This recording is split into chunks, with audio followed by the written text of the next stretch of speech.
And good morning. Again, it's a pleasure to have Karen Onanen with me. She is a representative from the East Central Regional Transit Coordinating Council. You got it. You know why I hesitate is for some reason when I get to that first C, I forget coordinating. And that is the big word here, is the coordination process, especially under that heading of transportation. How do we coordinate so that as many people in our area as possible get the transportation they might need if they don't have a car or they have maybe limited mobility or whatever the case may be. And that's really Karen's focus, is to make sure that happens. And as an explanation, I'll be a big girl and say that I understand, after talking with Karen all these months now, is that this transit situation, so we're the East Central area. So ours is covering, Pine, Kanabec, Isanti, Chisago, Mille Lacs counties. But there are RTCCs throughout the state of Minnesota that cover the various regions. We're Greater Minnesota, yeah. Greater Minnesota. Everybody has a challenge within certain parts of the state to get stuff done, and we certainly have ours here, but there's so many good things that are happening and so much availability now, and that's the good news, and that's one of the reasons Karen and I have been chatting, to let folks know about that. Yeah, we're trying to connect the whole state together. It's difficult, especially in the outlying rural areas, to find rides for people when volunteer drivers, and this is kind of what our topic's going to be today, is volunteer driver issues. Volunteer drivers are so important to our region. And, most volunteer drivers tend to be senior citizens. And we're working on a new program that we're going to be hopefully starting up within the next 2 years. We have to get a grant for it, and there's a whole lot of planning to do. But this would be utilizing a different vehicle, a minivan with a lift, and it wouldn't be volunteer drivers using their own vehicles. You'd go to a certain spot, you'd be in the schedule, you'd have access to the key to that minivan, which has a lift in the back, and you'd be trained on how to drive the van, how to work the lift, and you would then, using that van, go pick up a person, take them where they need to go, and then bring the van back. And then, depending on time-wise, of course, then somebody else may pick them up afterwards. But it's a really neat plan, but it's strictly volunteer. There's no money changing hands here. So this is happening down in Scott and Carver County right now, and their program is called Hopscott. Alan Herman just spoke with us recently with the RTCC advisory board about how this could work, and so we're considering to get it started in Kanabec and Mille Lacs counties, especially in the northern areas. But there's all of the details that you have to do. We have to secure a grant, and we have to get some vehicles, whether they be new or not, I don't know. We have to get the volunteers.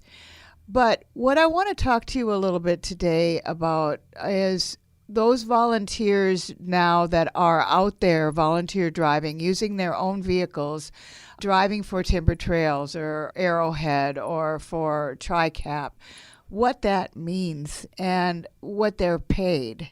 Do you know anything, Robin, about the reimbursement rate for a volunteer driver? Well, I know we've talked in the past, and it sounds to me a little bit like if you work for a company and they say, we're going to pay you a certain amount for your drive time, and they stamp on whatever the federal rate is, let's say for a rural carrier, when they go out and drive for the post office, they get, I don't know, it used to be like 56 cents a mile, and then that would help pay for their vehicle maintenance and the gas, and there's a lot of controversy on that because it usually isn't near enough. But needless to say, that's kind of the number I think of when you talk about reimbursement. Okay, well, I'm going to give you a little shocker. The federal reimbursement rate for a volunteer driver is 14 cents a mile. That has not changed since 1986. The reimbursement rate for a business, like say I drive my car and go to St. Cloud to a MnDOT meeting, and then I come back and I work for the RDC, so I put in my whatever, how many miles I went. I get paid 58.5 cents a mile. Every year it changes. They assess it each year. Yep. This doesn't change. It's so annoying. I am so fed up with this. And all of the RTCs are, and MnDOT too, but it's a federal law. So to change this means that you have to go to the federal courts, legislation, senators, congressmen. And at this point right now, we're really working hard on it. There's an organization called the Volunteer Driver Coalition. A couple of the laws, one of them was recently changed just in 2021 for a volunteer driver is not for hire. So that makes them different than an Uber or a Lyft, which then in turn will help with the insurance issue. You're not for hire. So that was one of the big things that they did. And the other thing, a volunteer driver is only supposed to be able to get 14 cents a mile. Most organizations such as Timber Trails or Arrowhead who have a volunteer driver program, in order to get those volunteers, do pay their drivers the federal business rate, whatever that is, 58.5 cents a mile. They can choose to pay them as much as they want within the range of, 14 cents to 58.5. If you're paid 58 cents a mile, you have to keep track of all the miles that you drive so that in between that 14 cents and that 58 cents, which is, let's say, 44 cents, if you make $600 or more a year, you have to pay tax on that. So even if it's a reimbursement rate, you have to pay tax on that difference, that 44 cents. You have to file a 1099, and then you have to pay tax on it. The Volunteer Driver Coalition got some legislation passed last year that states that you can file for a tax subtraction of that amount that you would have to pay in from your Minnesota income tax. It doesn't do anything, though, for your federal tax or for your Social Security that has been adjusted for that amount of money that you've gotten. And if you're taking Social Security younger than your normal Social Security age, which for me is going to be 67, you then end up having to pay the tax on that. So the Volunteer Driver Coalition is really working hard on changing this so that this amount will be changed to the business reimbursement rate. But let me just make clear that organizations who may be worried that they can't pay a volunteer driver 58.5 cents can take a fee anywhere in between there. I mean, if that's what their policy is, that they're only going to pay 35 cents or whatever, and the volunteers are obviously knowledgeable about that, that's fine. I don't want to put any of these organizations that have volunteer drivers like RSVP, who has volunteer drivers and can't pay the full 58.5 cents. They don't have to.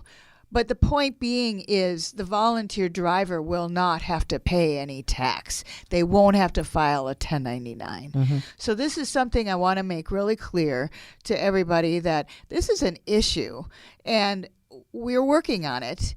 And the Volunteer Driver Coalition website is volunteerdrivermn.org. And you can go on there and you can take a look at it. And there are letters there that you can write to your congressman. There's sample letters. There's a call to action. You don't have to be a member of the coalition to go onto the website or to pull up any of this information.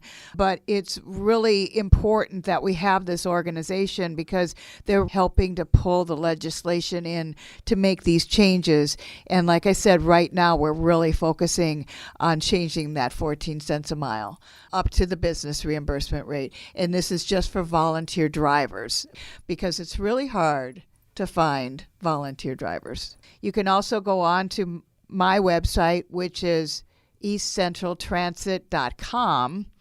Please contact me. My contact information is on my website, eastcentraltransit.com.